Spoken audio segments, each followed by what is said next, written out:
શિવકુમારે છછડા પાલને છઠ કર્યા હતા એવું રજોહરણ શ્વેતાબેન તમને મળવા જઈ રહ્યું છે। આ રજોહરણ લઈને એક દિવસનો ચારિત્ર પાડીને ગયા પુત્રી અનુત્તર દેવલોક વાસી પહોંચી ગયા। એક દિવસનો ચારિત્ર પાડીને અવંતી સુકુમાર દેવલોકને પામી ગયા।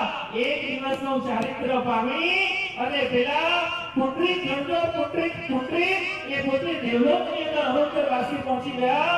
અનુત્તર દેવલોકનું સ્વર્ગને મહેસૂસ કરાય। રોજની 4-4 હત્યા કરવાવાળો અર્જુન મારી આ ચારિત્રને લઈને કરી જાય। 6 પુરુષ એની ઉપર એક સ્ત્રીની હત્યા કરીને પાણી પીવાવાળો દ્રઢ પ્રહારી આ ચારિત્ર લઈને કરી જાય। એ જ રજોહરણ તમારા પણ કર્મનું હરણ કરે, તમારા કર્મનું પણ હરણ કરે, તમને ખૂબ ઝડપથી મોક્ષને પ્રાપ્ત કરાવે એવી અમારી સદભાવના સાથે પૂજ્ય ગુરુ ભગવાન રજોહરણ અર્પણ કરવા